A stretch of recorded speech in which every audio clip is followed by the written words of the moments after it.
and he with the pump fake and a one dribble inside to the long two, and he makes it. That's been his game his whole career. But look at him smiling. We go, my bad.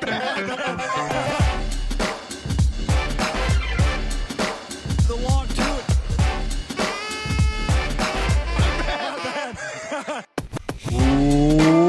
Welcome to another episode of The Long Two. I am Pete Rogers. He is Natty Wallach, and we are the least efficient fantasy basketball podcast you'll ever hear, but we get the job done. Natty, real, actual basketball is being played right now as we record this. How excited are you?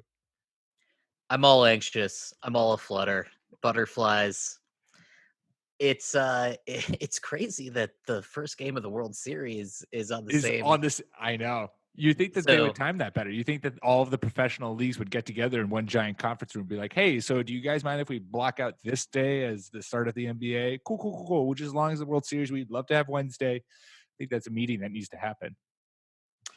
Yeah, I don't know. I mean, they all sort of crisscross each other. So maybe there's just like an understanding like, listen, man, in the postseason, the schedules are what the schedules are. Like, we can't do anything about it. If we crowd you out, sorry.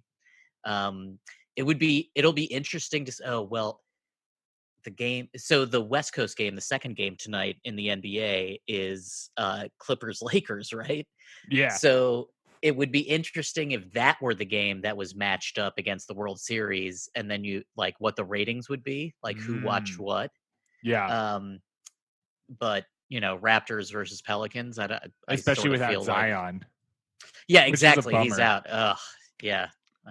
God, Jesus. It's so sad. I mean, we don't want to spend too much time on. We have lots of other things that we need to get to on today's pod to dedicate too much time talking about Zion. Plus, it's not old news now, but you know, everyone's had their opinions, and since we're only weekly, we can only say so much in a timely manner. But it would be a bummer if his career is thwarted because of knees. If he is another Greg Oden. I kind of want to be like, breaking news. It was all a joke. He's fine. Breaking news. He's in and he just dunked on the living shit out of Pascal Siakam. Tune in to the log too for constant updates. I heard recently that he was like 175 pounds as a freshman in high school, and now he's like 2'8". And look, he's so big. He's only 6'6" or 6'7". Yeah. You know, he's not 6'9". But he's like 280 right now. But it's sort of no wonder that a dude that grew that fast, Jesus, are his bones okay? Whatever. This is all, you know what, dude? Like, injuries happen. You can't fucking read too much into it, especially when you're young. I mean, it's a meniscus, so like, it sucks. It absolutely sucks. But it's also sort of, you know, like everyone's talking about like, oh, well, he plays so explosively and he plays so hard. And, you know, this is like the kind of injury that occurs when that happens. So I'm not surprised. I'm just like really, really, really sad. Yeah. Well, so is all of sports and basketball, since the NBA clearly was ready for this to be the highlight, the marquee matchup to start the season. Just be like, all right, guess what? Zion is here for the national stage, but hasn't happened quite yet. But let's, since the season is starting, it only makes sense for us to wildly predict how the season will end. And so let's talk Right. way too early fantasy. Forward. Exactly. Let's ignore everything that's happened this season and everything that will happen this season.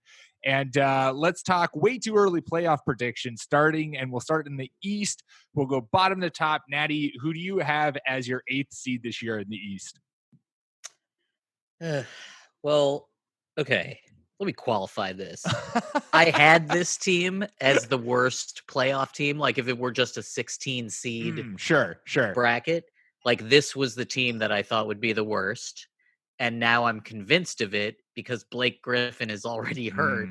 Yes. And he's going to miss like maybe through the first week of November, which that's not, you know, a death knell, but a lot of other Pistons are troublingly injured too, I believe. And so bright side, maybe it's Sekou Doumbouya time, and let's just see what the young man can do. Hell yeah, fantasy boyfriend. But let's say that Blake, like it's just sort of soreness and he just needs a few more weeks. And when he comes back, he's fine. I do think that the Pistons with Drummond and Blake, and hopefully a competent Reggie Jackson, if not good, because now he's had more reps with everybody and he seems healthy.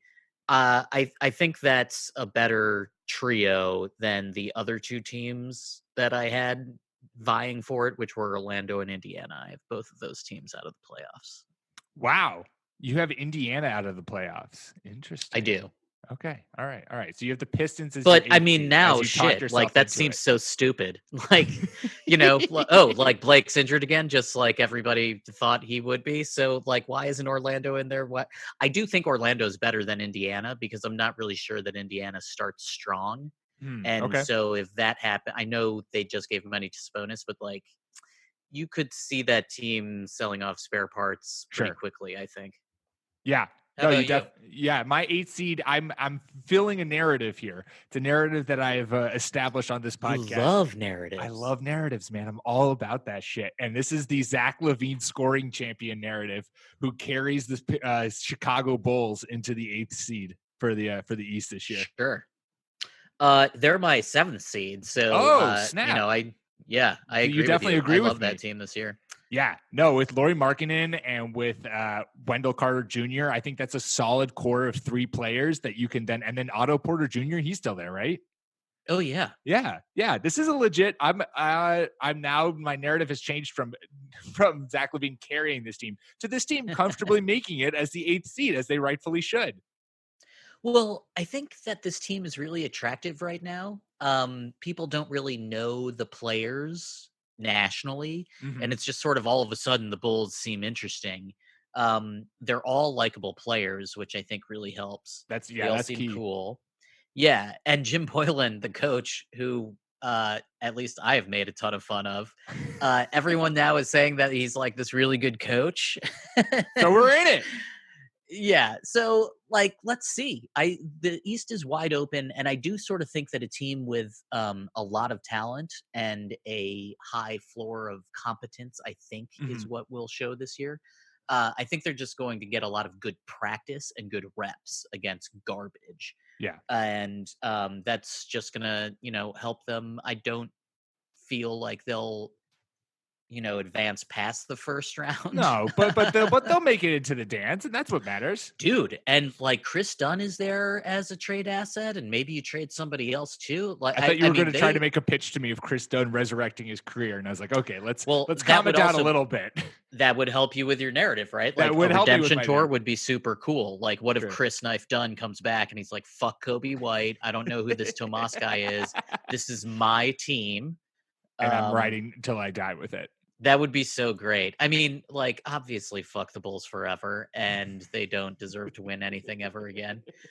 Especially while Michael Jordan is alive, and he's not going to die. Sure. He's immortal. Yeah, no. They've had their I fun. Get it. No, I get it. No. They destroyed my franchise. I had to watch. Cool. No, that's fair.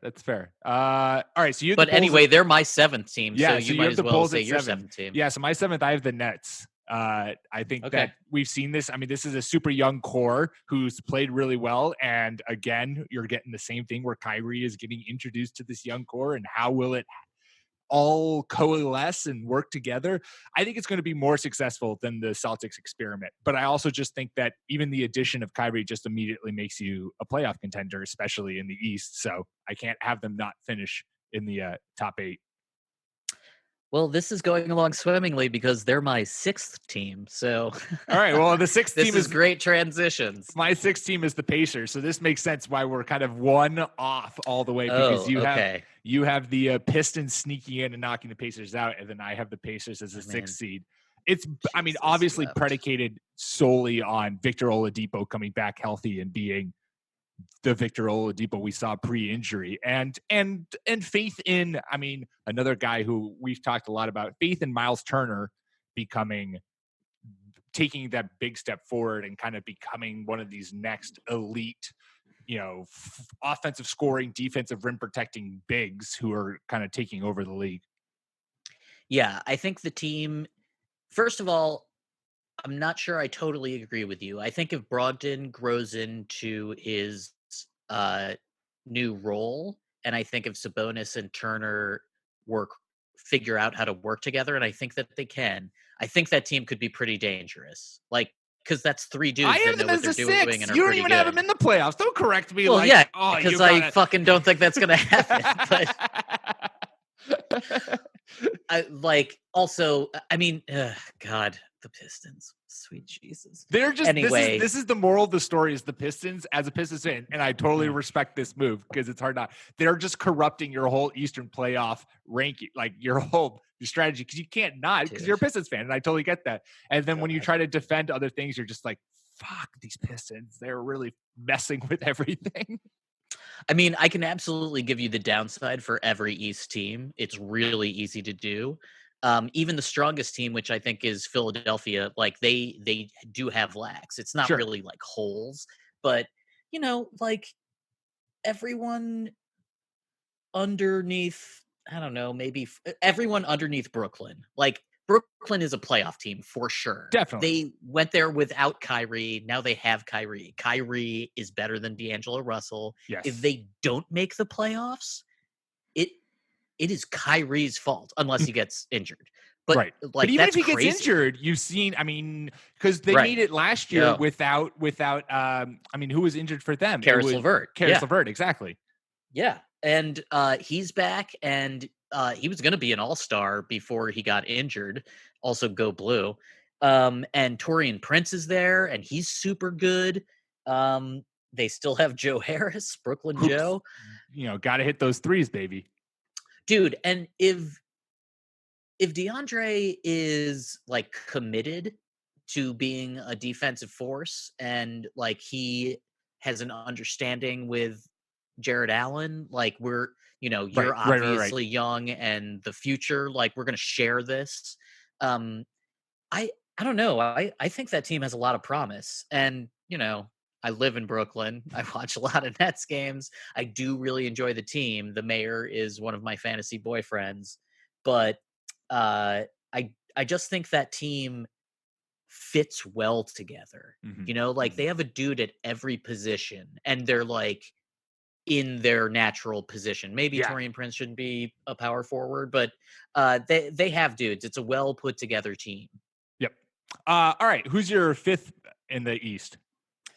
Okay, my 5th is Boston. Okay. All right. This is another well-constructed team. I know a lot of people have problems with it, especially with the centers, but I sort of feel like if you put everybody's depth chart next to each other, Boston's ranks up there is pretty fucking solid. Like they have dudes everywhere. No disagreements here.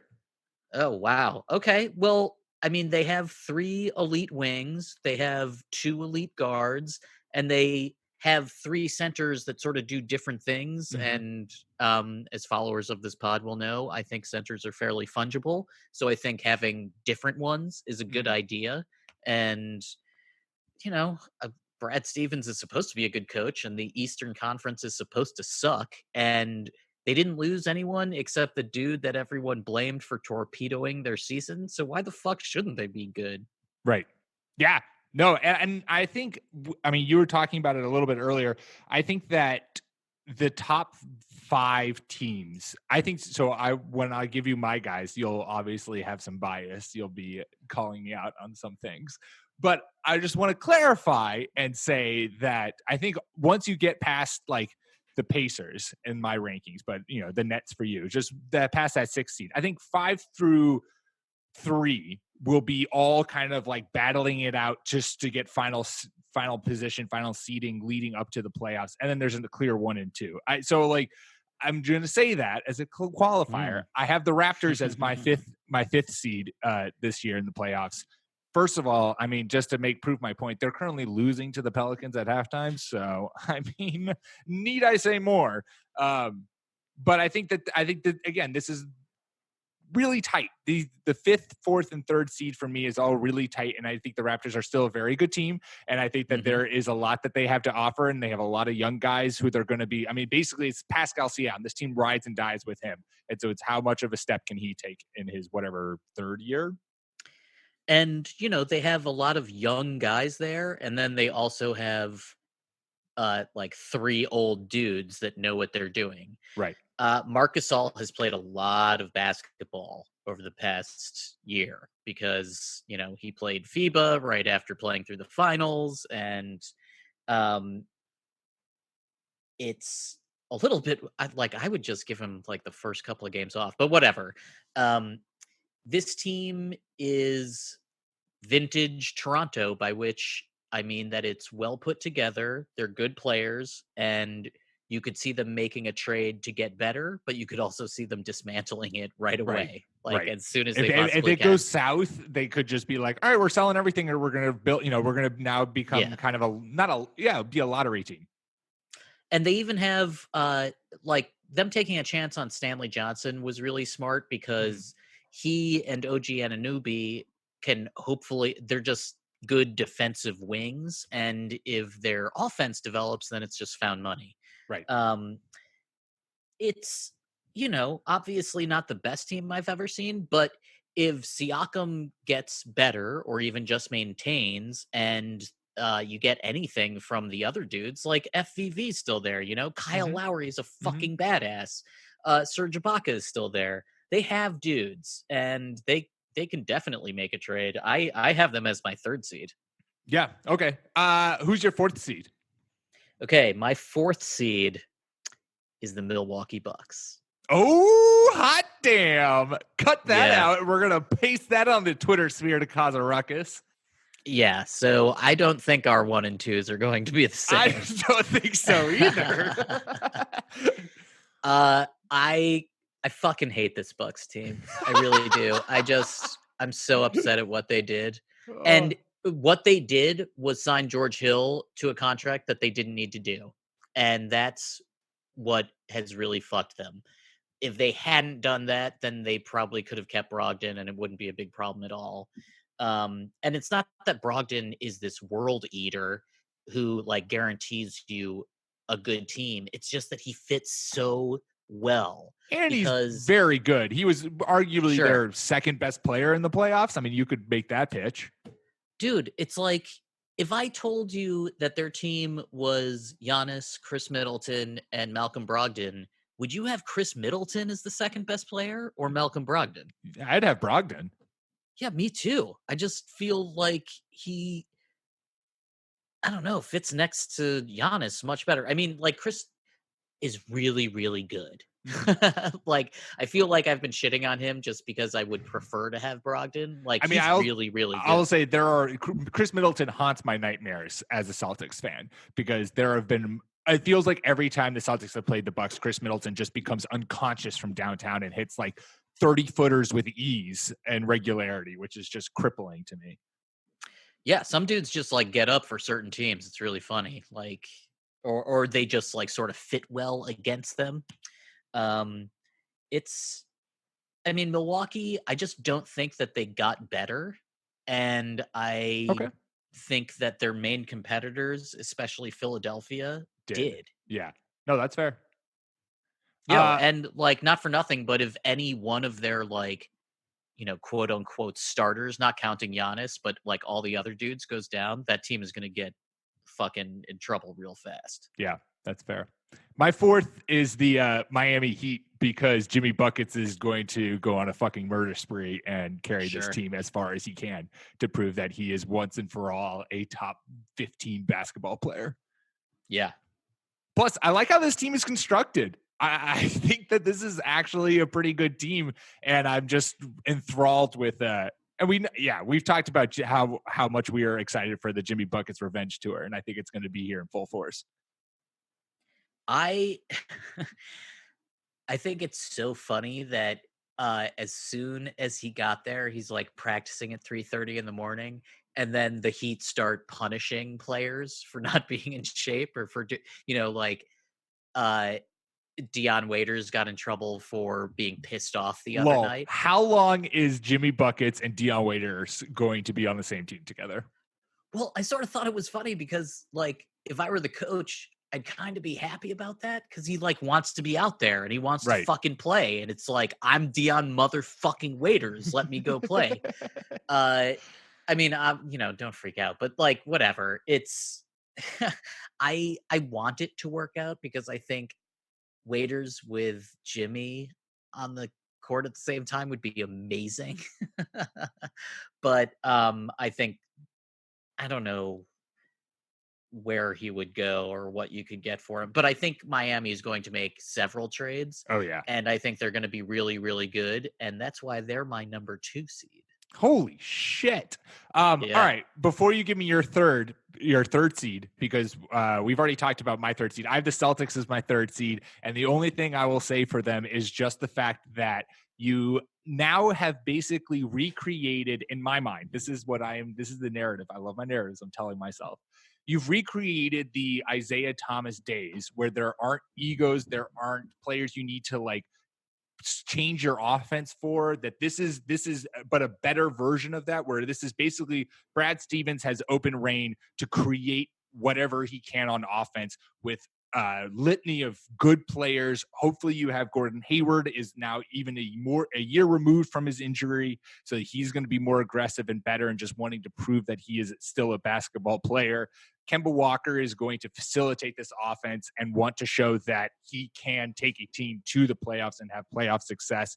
And then you have obviously Jalen and Tatum who are going to be like, hey, don't forget about us. But I think we're going to again see those times where, I mean, remember like a couple of years ago, everyone was like, oh my God, Brad Stevens can take any team and carry them to the playoffs. And then that didn't happen with Kyrie because Kyrie, you have to change your offense. Kyrie wasn't operating in Brad Stevens' offense. And I think that's going to change and that this team can actually go quite far under if everything works for them. And so I'm hoping everything works for them. But what's your third seed? Well, I would like to say about Boston that I don't think that it was just Kyrie's fault.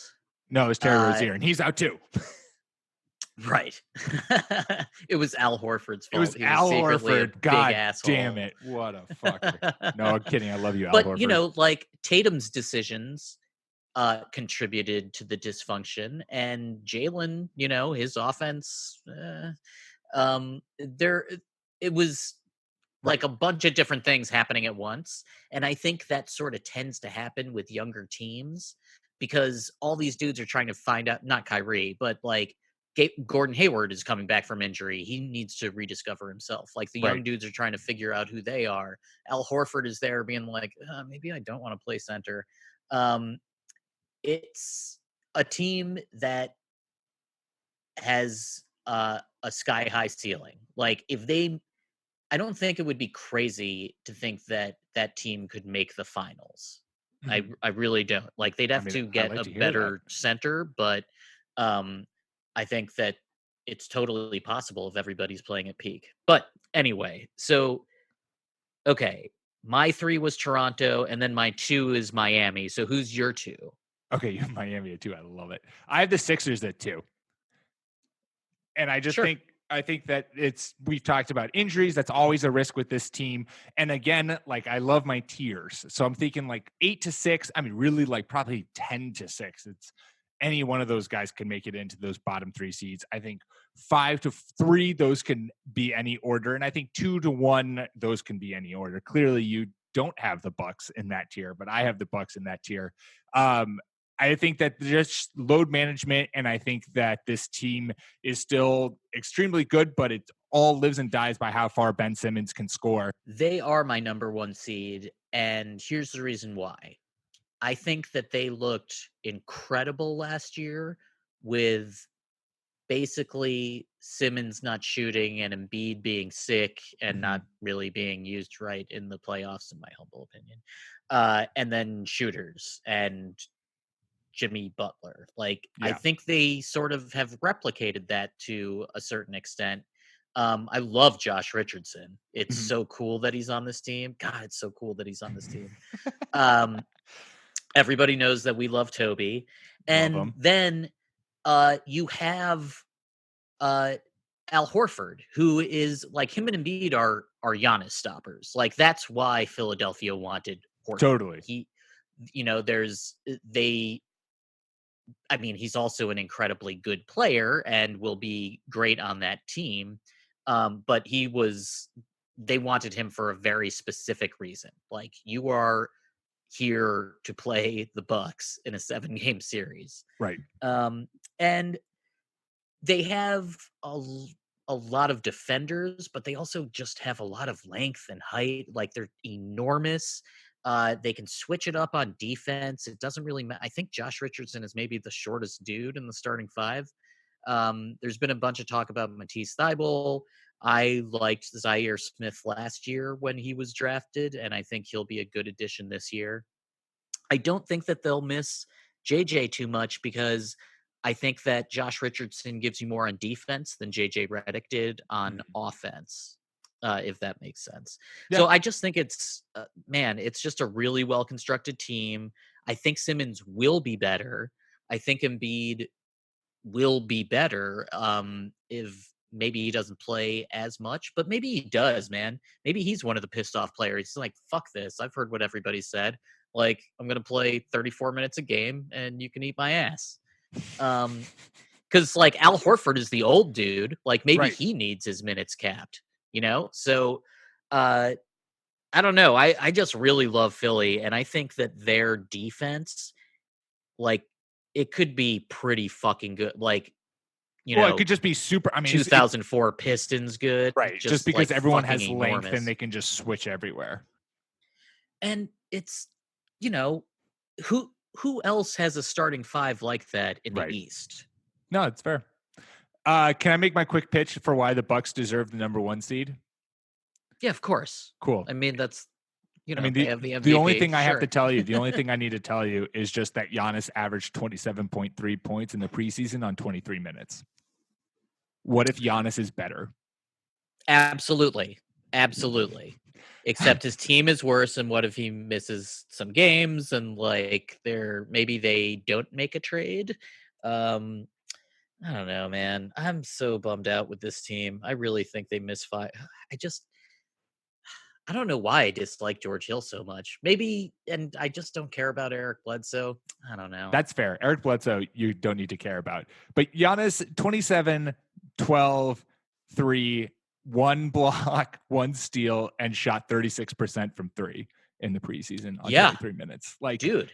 Giannis, and he's like the number 1 pissed off player in the whole league. Giannis could be easily back-to-back MVP and carry this team to, I don't know, 60 wins.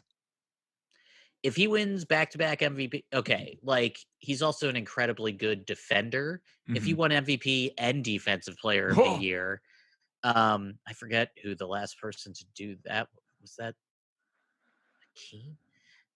I don't know who the last. I mean, someone's done that before. He's just like incredible. He's still young too. Like he's not even entering his prime, really. So I don't know. It's if he has a 3-point stroke, then everything's different. If he can make up for the lack of continuity, because there are new faces there. Like even if they're just new dudes, it's going to take a second. So I don't know. Just also, so you know, fuck Milwaukee. I hope they're not good. Just so you know, Michael Jordan, Hakeem Olajuwon, David Robinson, and Kevin Garnett are the only players to have won Defensive Player of the Year and MVP in the same year. Wow. I mean, Jesus. He could do it. He could do it. Yeah. All right, let's move on to the West at the 8th seed. I mean, I'm going to speak this into existence. I'm going to do it until I die. I have the Pelicans as the 8th seed just because wow. Gotta get this team into the playoffs. I have to. And I know that without spoiling too much, well, I'll spoil a lot, but I know that it precludes the Mavs, it precludes the Timberwolves, it precludes who else am I precluding? I don't know. Those are the top 2 guys who I was thinking of, but I got to get it precludes the Spurs. I got to get the Pelicans into the playoffs this year. Just has to happen. Cool. The nice thing about conference imbalance is that, like, I think the East probably all looks sort of the same.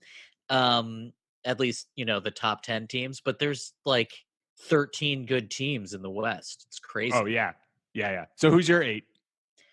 My 8th is Houston. Whoa! Yeah. Are you just here just to give really fiery takes? And so the people are like, oh my God, this is a podcast that we need to tune in all year long. Well, I just keep thinking about how weird the Warriors, the Rockets have been over the past like 18 months, and it sort of aligns with their new owner. Uh-huh. Um, I just I do like the team. I think it's a little shallow. I think that like they could weather Eric Gordon going down. They could even weather maybe like Westbrook or Harden going down. But uh, if Clint Capella goes down, then it's Nene, isn't it? Yeah, they're Like kind of there's screwed if that if happens. PJ Tucker goes down, there like Daniel House is already or Gerald Green is already out. I kind of think they're thin. Um, they started slow last year, like everybody was ice cold. Yeah. The coaching situation is weird. It kind of seems like D'Antoni is not coming back, so maybe he gets fired. Everybody in the West is really, really good, and I am not convinced about their defense. I'm also not convinced that it's going to be easy at first for Westbrook and Harden to play properly next to each other. Like, we're all hoping that they can. I just think Mhm. it's going to take a minute. Yeah, that's And fair. so I know it's weird because everyone's like, no, this team is built for the regular season. I totally agree with that. I would not be surprised if they were the number one seed in the West, but I do sort of think that they're a team that's vulnerable. Yeah. But you can say that about, like most of the teams. So whatever. Yeah, they're my fourth seed looking ahead, but So you didn't put them one. That's interesting. no, I do not have them one. Yeah, No, no, fuck no. them. No, fuck them, fuck them. No, because I agree with a lot of the things that you pointed out. I just don't think that they'll have that much of an impact on them. But they are top heavy, and it's going to be how does Harden and Westbrook kind of vibe with each other. But I think that that's really not going to be an issue. I think that will be maybe it'll take them 10 to 15 games to figure that out. And then once it clicks, it'll be an offensive barrage, and this is a regular season team that will run train. Who's your seventh seed? My seventh seed is the San Antonio Spurs. You got the Spurs in there. I know I felt sacrilege not including them into the playoffs, since no matter Sure. what Pop has on his roster, he somehow still continuously makes it into the playoffs. There's two kinds of people in the world, Pete. There are people that trust the Spurs until we're proven otherwise, and there are people who keep saying, "Well, it can't just keep going." That's fucking crazy. There's And no it such won't with it's Zion just taking them out. entropy like made physical. That's insane. It's just like the Patriots. Like, Yeah. how long can this fucking go? It's 22 years for the Spurs that they've made the playoffs. It is absurd. And they have a great team too. Like it's not as if, Pop has got a bunch of scrubs and everyone's like, all right, well, this is maybe finally the year that they can, like, they have a very good team. Everyone who ever talks about NBA has spent exhaustive amount of time talking about how loaded the West is and how anyone could make, like there are 10 to 12 teams here that could all make it into the postseason. Yeah. And that's why I'm just going to trust in Pop and the players. Because 22 years in a row, Yep. There's a reason that's happened. Right. Their player development is par excellence. They're just so good at teaching defense, even though their defense wasn't as great last year. Like, they're such a smartly well coached team.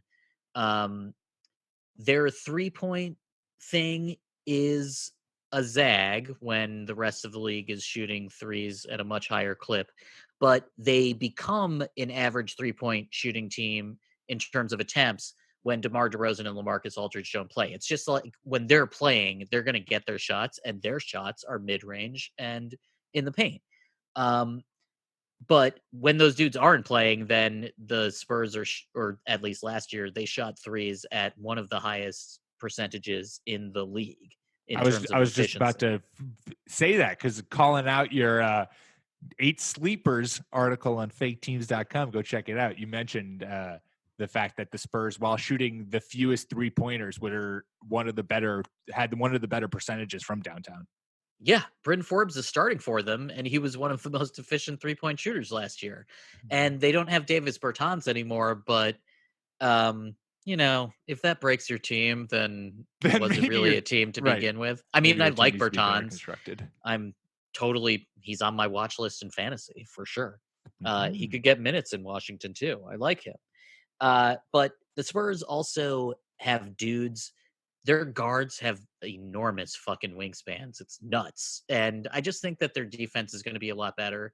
I think they're a team that could make a trade. Like, Yeah. I don't think Lonnie Walker the fourth needs to be there. I think that they could, send some stuff and um like I don't even know who I'd want, but I think that they were right to play LMA and DeMar DeRozan to their strengths. Like, we're not going to force you guys to be someone you're not. Like, we're just going to build the team around you. It's sort of like Philly, Yeah. like both those teams have two guys that don't shoot threes. And so they slow the pace down and they try to maximize the shooting elsewhere and they try to play good defense. And it seems to succeed. And Brett Brown was a fucking assistant coach to Popovich, right? It works. I have the Warriors as my 7th seed.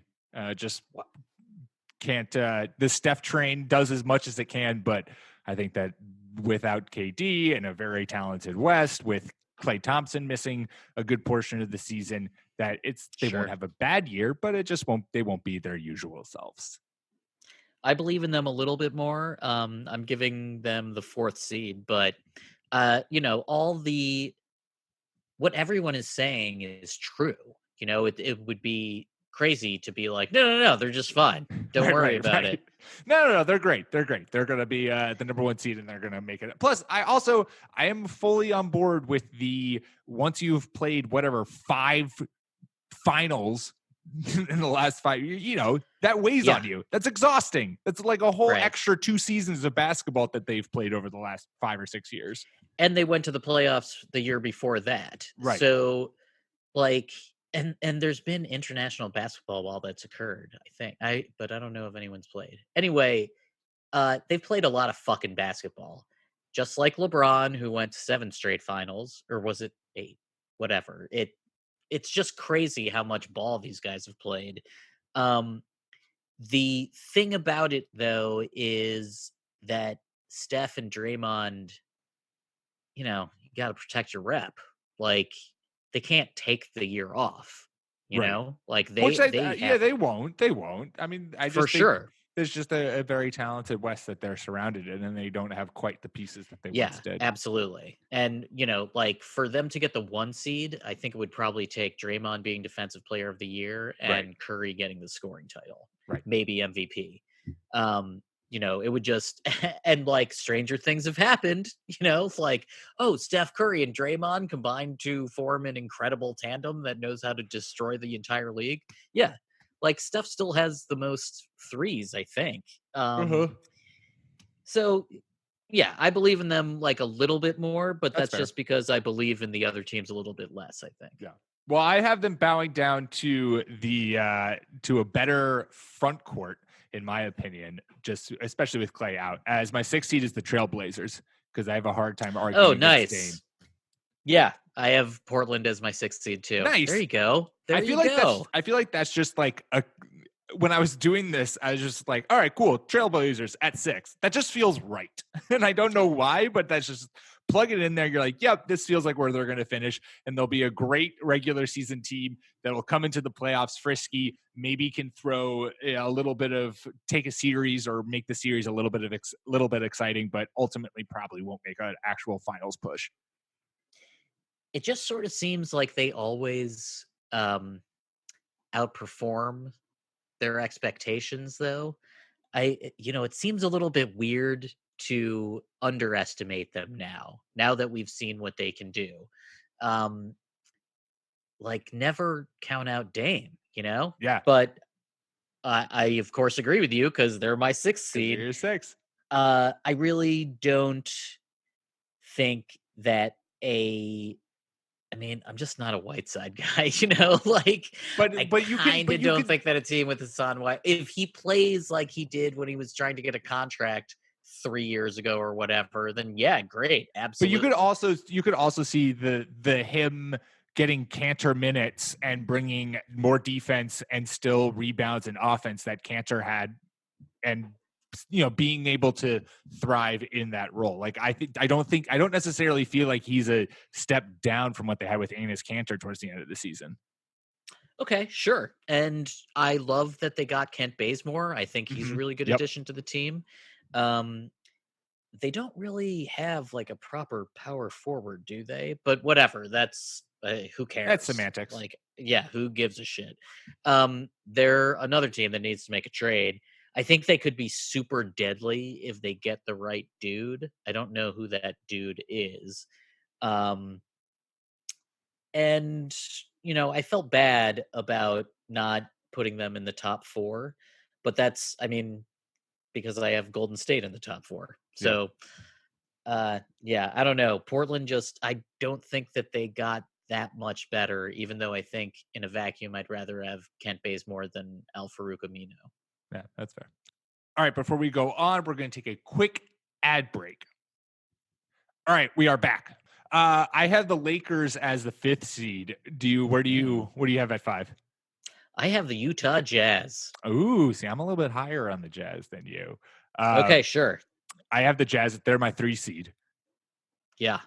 Because we've spent a lot of time talking about them, but I like what they've done. You can't argue about anything they've done this offseason. It's just another one of these well put together teams. Yeah. I feel like these are teams that were designed to counter the Warriors, and they had to do it with like sort of an everything approach. Like all of our entire starting 5 has to be good. Like we can't have weak points. Right. You can't. Yeah.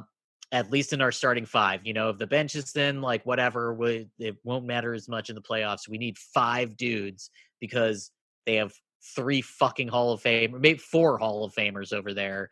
And now that the Warriors are walking wounded, it's sort of weird to look around and be like, oh yeah, shit, there's a lot of good players on Utah. And the whole West is, that's why what makes the West so, you look at the Nuggets, you look at the Clippers, you look at, the Lakers are pretty top heavy. You look at the Blazers to a certain extent, but you could see, the Jazz, the Nuggets, and the Clippers. Spoiler alert, those are my top 3 seeds. But they're all very well constructed teams who have a starting lineup that really don't have a lot of holes in it.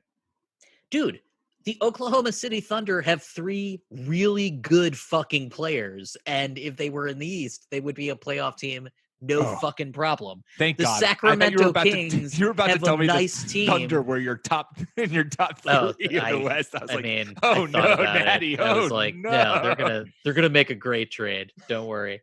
But you're totally right. The Thunder, the Kings, any of these teams would be just easy playoff guys in the West. Come on. It's like, it's a little bit sad just because totally you don't get to see but on the other hand, fuck it. It means that the Pistons get to sort of inch their way in with a 500 record.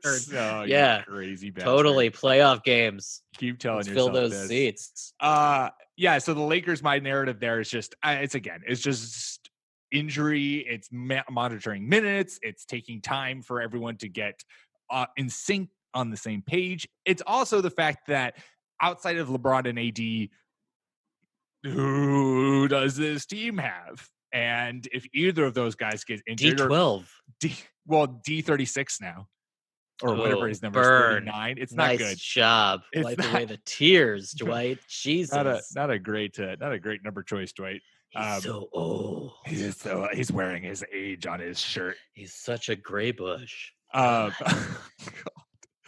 But yeah, I just like if any of those guys miss time, if LeBron or AD miss time, then this Lakers team is traded away all of their young good players to the Pelicans, and they're doing really well in the Pelicans right now. So, well, maybe not. And you want the Pelicans in for sure. And I want the Pelicans in for sure. I am approaching this season as LeBron is going full Ragnarok. He's going to kill the league. He's going to thrust his sword like a cavalier through its heart. It's his time. I think he's my pick for MVP.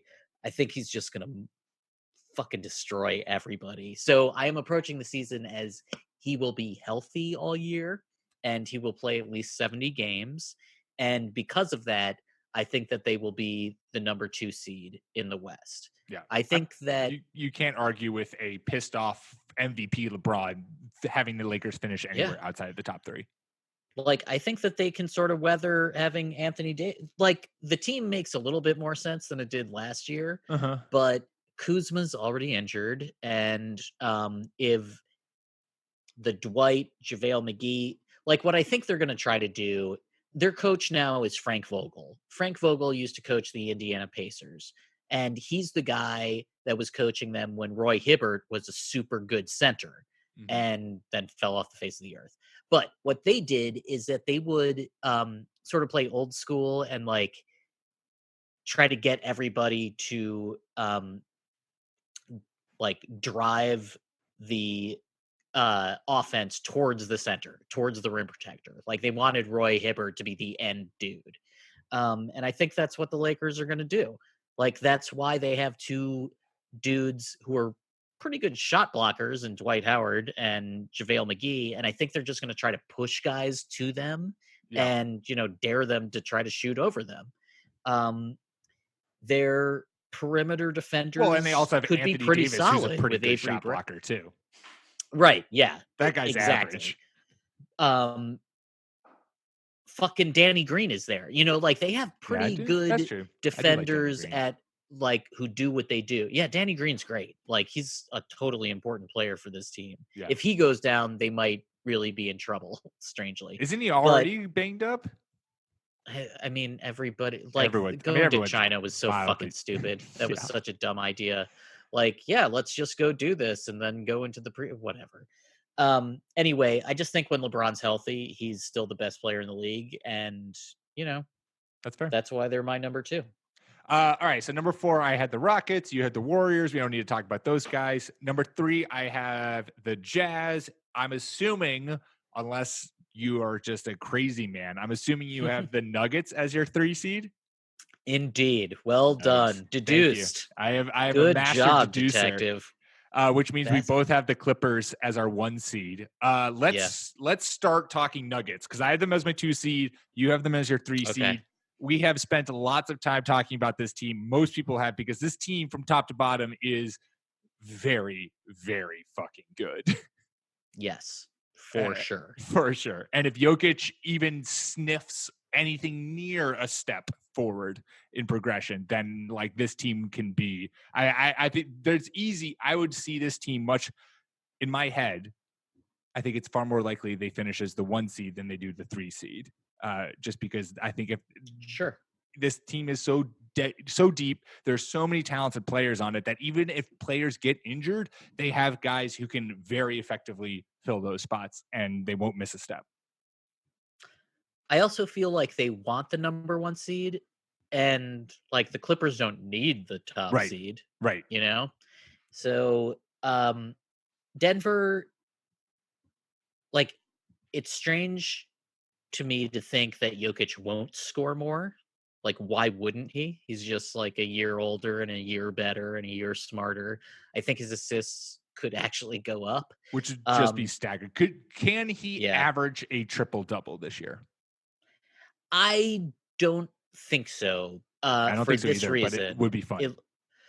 Absolutely. But it would also be a team killer, I think. Like because in order to do that, you have to sort of design your offense so that it's always Jokic's decision. Like Russell Westbrook was given permission by the Thunder to do that. They were like, when everyone else left, they were like, listen, man, you're our dude. We are going to make sure you get the MVP. You are going to get every fucking stat you want. Like, we're going to tell Steven Adams to give you rebounds. He will not rebound the ball off of free throw clanks. Like, they're yours. You can get those balls.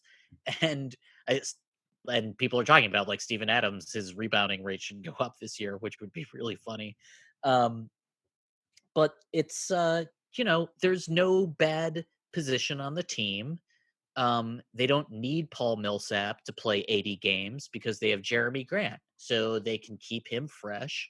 All the young dudes that, like, the only negative thing I can see is that they have too many mouths to feed, in which case you just make a fucking trade, because plenty of teams would love to have, Gary Harris is the name that keeps coming up, but like Gary Harris and Malik Beasley and a pick for Jesus, what does that get you? That gets no, again, like and the thing is they wouldn't miss those guys. I mean, of course you would, but like they're not They tradable. don't need them, right? Exactly, which is just preposterous in terms of their depth. I mean, I would rather trade Will Barton than Gary Harris. But again, like Brad Beal isn't on the trade market anymore. So who would you really be going after? Like You it would never have know. to be someone, maybe Iguodala. Maybe. I mean, yeah, because you never know. Because you could have. I mean, you could have someone disgruntled halfway through the season, and the team is like, "Well, got to move." All kinds of shit can go down. Sure. Oh God, and they have Michael Porter Jr. And who the hell knows if what he's going to be? Right. What if he's incredible?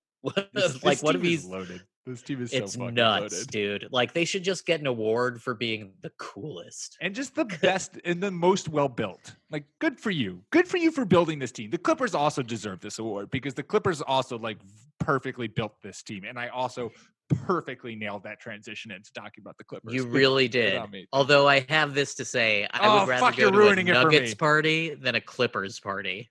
Like, no hate on Paul George and Kawhi. They just don't seem as fun as a collective. That's fair. As like if you went to the house party at Nuggets. Oh, I would rage like a motherfucker with Jokic. Yeah. He does. Jokic is the old school basketball player who chugs beers and shotguns cans like after a game and is like, let's do this. Yeah, he's like, here, this is some absinthe from, like Eastern Germany from 20 years ago or something. I've had 10 sips of it already. And you're like, oh my God, one sip of it and I'm puking. Dude, and everyone there is just so cool. And obviously it's Denver. So also the Clippers are so profesh. I mean, I'd love to hang out with Pat Bev and Sweet Lou, but I don't know anything about Montrez. Montrez seems like Doc Rivers is fun. Like, he's cool. Yeah, he's a crazy fucker. Do you feel like we need to justify our pick as the Clippers as our number 1 seed, or should we move on? Well, let's try to do devil's advocate. Why wouldn't the Clippers be good this year? Try to make that argument to me. Kawhi gets injured. Paul George takes a while to recover. I mean, it's all injury based in my mind because I honestly don't believe that this team can be bad because of how it's constructed, just in the same way that, I guess to a certain extent the Nets, but really what it is you've added Paul George and Kawhi Leonard to a team that has a fundamentally strong base, right? Somehow you were able to acquire those guys without giving up Montrezl Harrell, without giving up Lou Williams, and without giving up Patrick Beverley, which gives you still the solid core from what you had last year when they made their playoff run and playoff push. So other than like a catastrophic injury, I don't see this team falling below the 5th seed in the West. Like, I think this team would be a high seed in the playoffs, even if Paul George didn't play a single game this year. Yeah. What if he doesn't? Like, hot take. What if they trade Paul George? Dude, what could you get for him? I don't know. But what if this was all just like a flippity floppity to just Paul George never actually plays for the Clippers. He just gets moved to the Clippers as trade bait for, I don't know, some player who's going to come in and like perfectly gel with the team. Zion. Oh my God. They're both injured. Just do it. You won't even notice the difference. Just swap them in the middle of the night. But like we talked a couple of weeks ago, I think, about Kawhi maybe being one of the pissed off players. Mm-hmm. And he's maybe the best basketball player in the world right now. He certainly has the ring to prove it. My bold finals pick was a half-peat. I think it's Kawhi and the Raptors. I think that it's Toronto versus the Clippers. Wow. And I think that Kawhi will get finals MVP again against his old team. Damn. He's just so good, dude. He is good. I mean, that playoff run was just without question. He was the best player in the world during that playoff. Yeah. And what if he doesn't need load management because he's healthy? Like, it's been 2 years after his injury. Sometimes injuries take several years to really heal from. Like, what if he's 100%?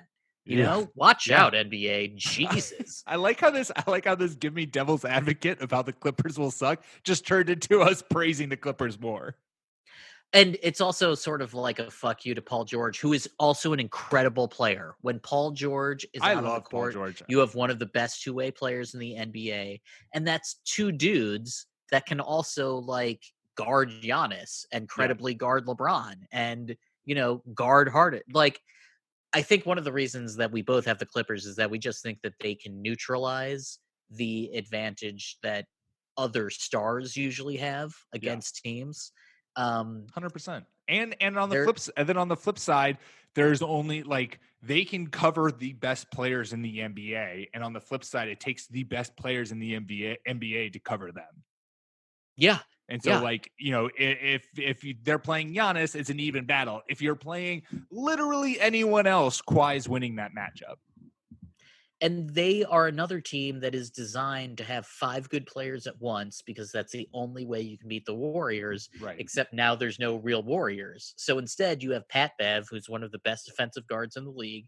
You have Landry Shamet, who's one of the best offensive guards, maybe, in the league, at least from 3-point. And you have Montrez, you have Sweet Lou, who's just fucking dynamite.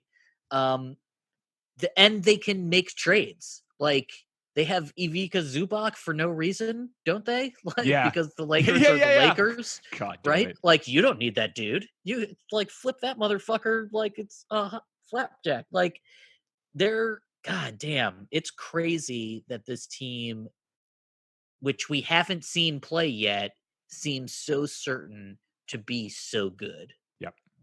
I totally agree. Like, I don't know anyone who's hating on them. I haven't read anything anywhere that says that they won't be anything other than exceptional. I don't think there is anyone who can hate on them. All right. So there you go. There's exactly how the playoffs will play out. And how the season will play out. We don't know how the playoffs will play out yet. Do you have your finals picks? I need to see some basketball. I don't need to see basketball to predict how the playoffs will be. Like, that's an easy prediction. I need to see a little basketball. I don't want to be obvious and be like Bucks Clippers, but that feels to me, or maybe the Sixers, but I literally would hate myself if I ever picked the Sixers to win anything. You want to say the Pelicans versus someone. It's I okay. really Just go ahead. Pelicans versus Boston. It's Pelicans, fine. Celtics. Let's fucking go. What a fucking cool finals that would would be, man. Amazing. Are you kidding? That would be Time Lord versus Zion. Let's go. Yes, that's the key matchup. Jesus Christ. I mean, I'm all for it, but I don't think it would go in Zion's favor. Time Lord is just too good. It's cool that everyone is so pro Pelicans. Yes. Like, I really think that that's a nice kind of denouement to the whole Anthony Davis thing, because it sucks losing one of the best players in the world. And now they have what we think will be a really fun team with a lot of potential and a lot of really likable players. So I think that trade actually ended up working out pretty well. Who knows how we would feel if they hadn't gotten Zion. But of course, that was random, right? Wink, wink, hint, hint. Yeah, give me a fucking break. Good work, NBA. Yeah, no, they should have done that because that franchise got hijacked, but then they made out like absolute criminals, seems like. But whatever. Like, go Pelicans. Everybody sort of wants them in the playoffs. Everyone thinks they're going to be good, too. Yeah. Like, they're not going to be a garbage team. Because they are good. And they're currently, it's 88-89 in the fourth against the defending champs. So tell me really they're not good. Interesting. Yeah. Yeah. Pascal seemed like he was playing a little hero ball. Who's Melly, by the way, on New Orleans? Yeah, just draining threes like a ball. Yeah. Yeah, who the hell is that man? Get him on your fantasy team. There's my expert advice. Right, yeah. All right, let's talk, because this is a term that you were throwing around earlier, and it's something we've discussed, and it's a term you've kind of, I don't know if you've established this, but we'll give you full credit for just establishing it. It's since the season started, we're going to pick fantasy boyfriends, and since this is your term, I want you explain what fantasy boyfriends is to you. Well, fantasy boyfriends pick you. You don't pick them. Ooh, I like this. Already decision. Off to a good start. Yeah, for sure. No, it's all on them. Fantasy boyfriends are dudes you just can't drop, man. They just don't let you. You believe in them so hard. You can't break up with them. You have to have them on your team, even when you know, like, there's some downside and there's some dudes on the waiver wire you could pick up pretty easily, and you could just, throw them into a trade and things would maybe be better. But you have a sentimental attachment to them for who knows, X, Y, or Z. There's no accounting for taste. You can have multiple fantasy boyfriends at once. That's absolutely fine. And really, they're just dudes that if you saw them do well with, like, it would be like an ex-girlfriend, like, marrying, I don't know, the King of Scotland or something, like you just, like you wish them well, but like if you really just shove some shit in my face, like that's crazy. You married like the King of Mars, and now I'm just over here. Give me a break. You just don't want them to be LeBrons when they're not on your team. That's fair. So that's fair. You hold on to them. I have several this year. You have several. How many this do you year? have? I have. I mean, I have a laundry list in front of me, but I was going on. I wanted to know. I have 9. I have so many. I wanted to know exactly what your definition of it was, and I like this, and it's shortened my list mightily. I'm going under your point of these are people who you maybe could think of cutting or trading, like they could be packaged up and go, but you're just like, I'm going to ride this roller coaster through and through because I love everything about you as a player. Let's give 3 guys. Let's each give 3 fantasy boyfriends for this year, and we'll try to keep it a little brief since our playoff predictions went long, as we are wont to do. I'll start off. My first fantasy boyfriend for this year, unsurprising, he's my number one guy, number one crush. I can't stop speaking about him and his greatness. It's Zach LaVine. 100% will never leave my fantasy team. I got him last year when I was just picking up a squad from someone who had ditched it, and I was lucked into him, and he's a beautiful man who has so many highs and some mild lows, but I will never trade him. I will never drop him. He will be on my fantasy team until this team is deleted. He's, goddamn, everybody wants him to have a really good year, Like, which is like a little sad, or not sad, but it's like scary, because when everyone wants something to happen, how often does it actually happen? Right. Yeah, totally. If he's disappointing, that's going to be devastating, and it's going to be like, oh, but I already brought him home for Thanksgiving, and now he's this loser. And it's also sort of like the Bulls are his team, so if they're bad, it's his fault. Right. Even though, like Lauri Markkanen can't play defense worth a goddamn. And Wendell Carter Jr., maybe he's not a dude that can play 75 games a year. And maybe half the audience dies because of the boredom of Otto Porter. And maybe maybe none of the point guards are good, Like Satoransky was good as a backup guard and as a tandem guard. But if he's going to be asked to run the offense, maybe it just doesn't work out. I think it will, but there's no guarantees. Maybe Jim Boylan isn't a fucking Mensa genius, Like, maybe he's just a yeller and he sucks. And also, this is a hot take, but maybe the East will be better than we think it will be. Maybe people will actually play better. Maybe everyone's a little bit pissed off because they're like, yo, we're not, trash. Like, we're professional basketball players. So yeah, I mean, I think that's, I don't know. You can date who you want to. That's fine. Thank you. I've brought him home to meet my parents, and they approve. Who's your top fantasy boyfriend, or your first fantasy boyfriend? Because I don't know if you rank them. You might not rank your boyfriends. I clearly have a hierarchy amongst my boyfriends, but they all know it, so it's okay. They've accepted the fact that I love Zach more. Goddamn, I have so many fantasy boyfriends, and this is you got to pick 3. I know. And I would just like to point out that, like, you can graduate to basically we're married. Like, I'm married with Giannis. I will never let him leave my team. I got him for $6 in an auction draft, like right when he came out. He is mine. I am his. We will die together. And that one's evolved from a boyfriend to like naturally he as a player too has evolved to a marriage where it's like you got in it at the right point where you were, he was young. He didn't know exactly what he was or who he wanted. And you guys worked through your relationship troubles. Totally. And now you deserve him in your life forever. Like I worked while he went to basketball school. Right. I put him through basketball college. God, and you also he blessed drafted America. me in his fantasy player draft. And he got me for pretty good value. So yeah, we're like, it's not even married. We're just, yeah, exactly. We're two trees intertwined growing forever. Delightful. Beautiful metaphor. But he's not my fucking boyfriend. Golden Gary Harris is my motherfucking fantasy boyfriend. He's on my fantasy team too. Is he really? He's been stepping out on me? How dare he? Oh my God. Well, we're not dating yet, but I mean, he's pretty cute. So it's just casual? That's worse. How dare you? We're just meeting at the bar for a couple drinks. Right. When he tells me he has to work late. Exactly. No. We went into double overtime. It's fine. No, did you not see? Sorry. Oh my goodness. Yeah. Why have you been drinking? Gary Harris is so good. God, I really just want him to shine this year. I don't know if I want him to get traded or if I want him to become a mainstay of the Nuggets because I do feel like he's a really good combination with Jokic. I just sort of feel like he matches that team, He's a really good defender.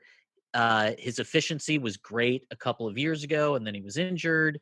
There's a lot of dudes on the team. Like maybe his minutes aren't great, and maybe he just had that one good year.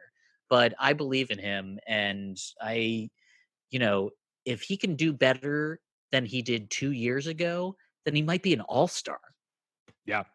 No, I got him on my team because of how much praise you've given him and just how much we've discussed him on the pod. And so I was the one who reached out and he gave me the ... on my text and I was like, all right, we're in. Yeah, he slid into your DMs. That bastard. My God, I shouldn't have told anyone about him. Yeah, he's so good. If you were a Nuggets fan, like a 9-year-old Nuggets fan, I think Jokic would be your favorite just because he's this big, huge, like funny, cool dude. Yeah. Yeah. But like, who's your second favorite player on that team? I mean it's not Will Barton. God no. I think it's between Jamal and Gary Harris. Maybe Beasley because of last year. Beasley's good. I like him a lot. Good. He is good. Yeah. So my second fantasy boyfriend for the year, and this guy to a T is the definition of I can't let him go because if he does really well on someone else's team, it will crush me. And so It's not even that I have the utmost faith in him. It's just I am perpetually paranoid that if he goes to greener pastures, he will thrive and I will just be the salty ex-boyfriend who watches him thrive in a better relationship. Yeah. She's dating a dude with his own like observatory, some astrophysicist with a cool car. And it's De'Aaron Fox. Oh, okay. I could never let De'Aaron Fox off my team because you see flashes of him where you're like, oh my God, this guy is so athletic, can get to the hoop with ease, and can just put up numbers with the best of them. And then he has some games where you're like, oh, De'Aaron Fox, you have done absolute shit for me in like a week. What is going on? But if you were to ever become you're so demanding all-star, if you was to ever become an all-star in a season on someone else's fantasy team, that would crush me to my core. And I don't know if I would ever be able to recover from it. Like even Zach LaVine, he is forever my main bay, and that he will never leave my team. But if I had to trade him for a great deal, I'd be like, Zach, go thrive, go do you, and live your best life without me. If De'Aaron Fox ever lived his best life without me, I would be crushed. I feel that way about Justin Verlander. Like if I had ever traded him in my league, I would just jump off the planet. I'd just sail away. What's the point of playing? Yeah. I'd go back in time and get rid of myself because that's unacceptable. Like, don't fall in love then, Like, if you're going to let him go, then don't fall in love. Don't try. Yeah. It's just, De'Aaron Fox is one of the funnest players to Mm. watch in the Hey, man. NBA, and I'm a little jealous. I should have put him on my team, but I didn't. He's God damn, he's just so fast and so cool, and he plays in such a it's not a reckless style. But it's very liquid, and it sort Right. of feels faster than it is. It just feels Uh, right. I really like watching that team. It's a lot of fun, and I hope they do well this year. Like, I didn't put them in the top 8 because I thought, King's gonna king, but I if they're really new and it's actually they've turned a corner, it would be so cool to see them in the playoffs. Yeah, totally. Last time they were in the playoffs was Chris Webber, right? I will say yes. I'm going to assume that's God, true. that was a long time That's ago. a long time ago. Who's another fantasy boyfriend? Well, Jeremy Grant, obviously. Obviously. Yeah, I probably should have guessed that. I know. All the underlying stats are there. It's just if he gets the minutes. Yeah. And I think when you have a guy like Paul Millsap, who you are going to want in the playoffs, like that team does need Paul Millsap in the playoffs. He's the only dude over 30 on the entire fucking team, I think. It's like the coach is probably younger than him. But he's a guy that knows how to play, how to defend, how to like guide teams through down moments and quarters. He's just like they signed him 2 years ago, maybe 3 years ago, but they signed him because they knew they were going to have a young team and they needed someone to help them really guide that team to their potential. He's like the shepherd of that team. He's Gandalf. That's who he is. Nice. You know, like you like your older men. I like it. Hey man, Gandalf the Gray, and then the white. He's what was the brown wizard's name? The dude with the rabbits. He wasn't in the movies. Well, he was in The Hobbit, and I want to say Rapidash, but that's not it. That's the Pokemon. Oh, Ratted. It's something like that, right? Right, it is. Yeah. And then Tom Bombadil wasn't in the movies. Whatever. This is going way outside, except that's how cool Millsap is. He could be look for me at dawn on the third day, and then it's Millsap riding down with all the horses. Like, he's a dude you want in the playoffs. So I think they're going to try to like load management doesn't seem like the correct phrase for him. They're just going to try to keep him fresh like Tim Duncan. Yeah. And so will in turn give your boyfriend lots of time. Dude, Jeremy Grant, Gary Harris, and Nikola Jokic on the court at the same time. Your team is just the Nuggets. You're just in love with the Nuggets from top to bottom. I love that team. I love that team. I mean, it's hard not to. It explains why you spent like 10 minutes talking about how they're the best team to party with. They would if every NBA franchise threw a house party, the Nuggets would obviously be the best one. You'd clearly go there first and not leave. Yeah, I don't know. I'd hit up the Celtics pretty damn hard. Jalen and Marcus get down. I mean, like Tatum's got to go home early for his kid, but Jalen and Marcus know how to do it. Time Lord wouldn't show up till later. Thank you. Time Lord would show up, but thank you very much. Well done. Good time joke. Wait, which would be the worst one? Which NBA house party would be worst? Oh, fuck. That's a good question. I mean, all right. Would it be Miami? Because Butler's just sort of like, shots, more shots. Just in your face being like, you gotta fucking drink this or you're a bitch. Yeah. Like, who can do more push-ups? Calm down. And Goran Dragic is there but doesn't do anything. And environment I want to be a part of. Deion Waiters is like, I'm so good. I'm just so good. Why don't you get it? Why don't you get how good I am? I could also see the Lakers being like, I just feel like LeBron has this vibe of if you're not cool enough, he won't associate himself with you. And so you could show up to this party and he's just like, hey, what's up? Instantly judges you in 5 seconds that you're not worth his time. And then he just goes and talks to AD the whole time. You're like, Kuzma, how's life? Kuzma's like, let's have a conversation. It sucks. And you're like, all right, cool. Yeah, good story. I would kind of rather hang out with LeBron in a non-party situation, yeah. Because he's a mogul. Like he's a like global dude. So it's like, oh, well, could we have like a nice sort of boozy lunch and I can pick your brain and you can tell me shit? Sure, totally. I would have a delightful bottle of wine with him and like have a discussion about the where we are going as a society. But if I was like ready to rage and showing up to a party, I don't know if I would want to rage with LeBron. But I'd Because rage the obviously he fuck could with outrage Jokic. anybody anyway. Yeah. Like, ah, keg stands. Let's go, Denver. Come on. I mean, Oh, yeah. really, And then really, if we're readily picking available Bud. right, if we're picking best NBA house parties, the only one that matters is whatever party J.R. Smith is throwing. I mean, I'll see you in Detroit, buddy. Is he in? We Is could, he? we Wait, could, is he on the no, no, Pistons? no. Oh, okay. I will, yeah. But that's the house party I'll be at with Oh, yeah, nobody. fair. Blake won't come because he's sick. Fair. Like, Drummond will just sort of be sitting there trying to be happy and putting a smiley face on everything. Oh, geez. That being said, if you're picking like old teams that you would want to party with, I would party with Ben Wallace in a heartbeat. Oh, sure. Well, obviously, Rasheed Wallace is the answer to all of the questions. Every question single question. And you know what? He's a beautiful crossover because he's Pistons and Celtics. So we both love him. It's funny, like all those dudes ended up playing for way more teams than I thought they ever would. Like Shaq played for like 6 teams. So many teams. I can't believe how many teams he played for. He played for the Cavs with LeBron. That's so weird. LeBron keeps cycling through these centers and they're all bizarre, man. Yeah. I can't believe Dwight Howard is back on the fucking Lakers. So preposterous. Okay, my final fantasy boyfriend, because otherwise this podcast will be 3 hours long.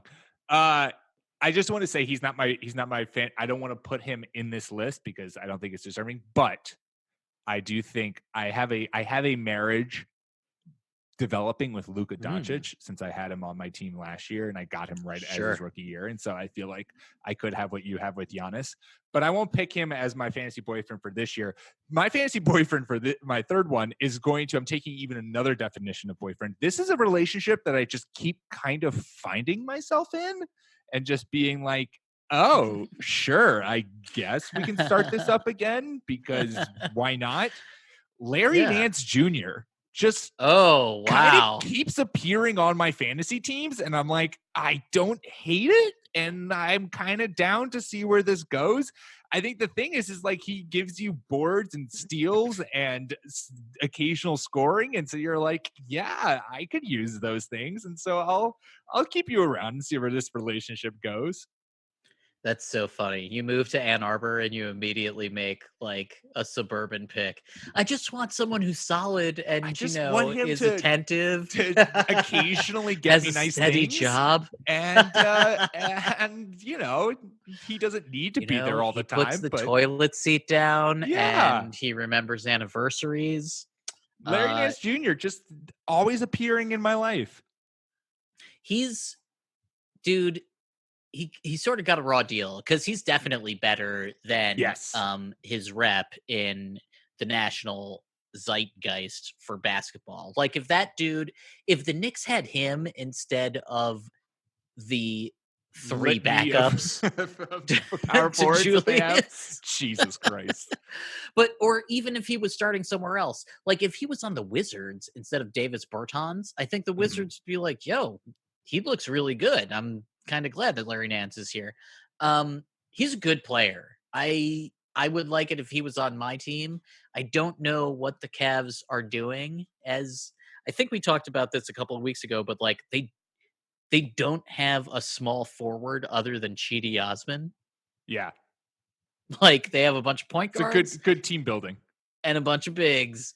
And the only like actual wing that they have is Chidi Osman, which that's doing it wrong. Just putting that out there. Is not how you build a team. Right. You should have at least 2 small forwards. I'm not a doctor. I've never been a scientist, but I have read at least one book. You should have at least 2 small forwards. I just think, throwing it out there. But anyway, the Cavs, man, they've been playing with house money since LeBron won them the title. I I don't know if Kevin Love gets moved because I'm not sure what the financials are. Mhm. Like, you'd have to trade him for either a big package or another expensive player. I know everybody wants him to go to Portland. I want him to go to Portland too, because then all of a That would sudden be they would amazing. actually have a fucking power forward. Yeah. And that would help them during the regular season mightily. I have no idea. I think he would end up maybe playing center in the playoffs, but I don't know. But he's like kind of wasting some years on Cleveland because they're not going anywhere. Having said that, they have good young players, including Larry Nance. So I like watching him play. Like every time I watch his highlights, he looks good. Yeah. Who's your Final Fantasy boyfriend for the year? Well, I have a new man in my life, Pete. Ooh. Yeah, he's a young one. We just met. His name is Siku Dumbuya. He's currently living in Michigan. He's a little hurt right now. He has a concussion, and I've been up all night. I You're really just hope he's worried okay. sick. Yep. Exactly. Here's why it's not just because he's a Piston and not just because he was our draft pick this year. It's also because it seems like everybody else on Detroit's front court is fucking injured all of a sudden, except for Drummond. So this is Dumbuya time. Like, just jump in there, man. Just dive in head first. The water's warm and it's plenty deep, and become the new Giannis, and just take the Pistons to the finals where we will beat the Clippers. That's all that I'm asking, is that you're one of the best basketball players who ever lived. And that's why you're my fantasy boyfriend. I mean, that's not too much to ask, I feel like. It's like a little thing, like the Warriors have several championships. I mean, so do the Pistons, but Siku doesn't, and I haven't had one in a while, and I'd really fucking like one. So yes, please do that for me. So I here's love my you. question to you. If Siku does become the next face of the NBA, his number is 45 right now on the Pistons. Do you feel like 45 can be a face of the NBA number, or is there a certain range that that numbers have to be in order to be a face of the NBA / franchise number? Siakam has a pretty high number, doesn't he? He's Is he 48. like 43? But the question He's is 40. 48. But is he truly like Kyle Lowry's still there? Kyle Lowry's in the 20s. If you look around the league, KD might be the highest with 35. I've never really been a dude that attaches significance to numbers. Sure. I know Clearly, that as they you have matter. multiple boyfriends. Yeah, exactly. I mean, we're all just one big happy family anyway, right? It's just like a big infinite continuum of interconnected things. Yep. But like, I've never given a hot damn about numbers. I know a lot of people do, and that they matter to some people, to some of the athletes. But like, I've always thought that it's like Aaron Judge 99, like, Sure. or That's a good Agent point. Zeros in basketball. Like, having a I like weird the number zero. is I like the cool, zero. because then it's like, yo, this is me, like I wasn't drafted high. I Yeah. wasn't, considered to be, the number one prospect. I had to earn all of this, and I'm the fucking bomb. And that's why my number is, 83. That's a good pitch. It's a good pitch. All right, let's wrap this up. Fave thing of the week, Natty. What do you have? I'm going full nerd. My favorite thing of the week is my new book. I am reading a new Kim Stanley Robinson book. Delightful. Published several years ago, but he's one of my favorite authors, 2312. I'm super excited to read it. I've read everything else by him. He's totally fucking awesome. Everybody should read him. What's your fave thing? My favorite thing, I saw the NBA TNT's Twitter account tweet out a video celebrating the 30th anniversary of Inside the NBA. And it was this video about them talking about it. And I was watching it and I was like, you know what? Shout out to that show being amazing and hilarious and the best like sports talk show game show out there. Yeah, I like them because they have the bona fides or bona fides or whatever, street cred. Like, they can fucking call players out and challenge them. And it's really cool to see that, because it's not like MJ saying that Steph Curry isn't a Hall of Famer. It's like they're talking about in game. You know, Right. it's like, I didn't like that second quarter. I want you to, work on X, Y, or Z. And it's cool to see that kind of inside baseball stuff. Like that's sort of what I wish the sideline shit would get into. Like I sort of think just get rid of the sideline stuff. But sometimes I don't agree with what they say, and sometimes what they say, doesn't make a lot of sense. But shit, you're on there for 5 hours or 6 hours, Right. like You gotta just talking. Who cares? fill a lot of content. Right. What the important stuff is when they're talking about like real basketball players and things that actually happen, when you're a player on the court. And it's like, no, your footwork was bad. Like you have to work on that. You have to work on that with your assistant coaches before practice every day. It's not just like shooting a million threes. Like you have to work on how you defend people, where your hands are supposed to be. So yeah, that show's great. Yeah. Awesome. Well, with the NBA season now officially started, make sure to subscribe. Jesus. Fake Teams podcast channel. Hit that subscribe button. We're anywhere you can find a podcast, iTunes, Spotify, Stitcher, whole 9 yards. Follow us on Twitter at The Long Two Podcast. Interact with us. We are here all year to talk basketball. That's what we're here for. We will talk to you all next week. Natty, have a good week. You do the same, man. We're here till June. We're here till fucking June. Have a good one, man. Bye.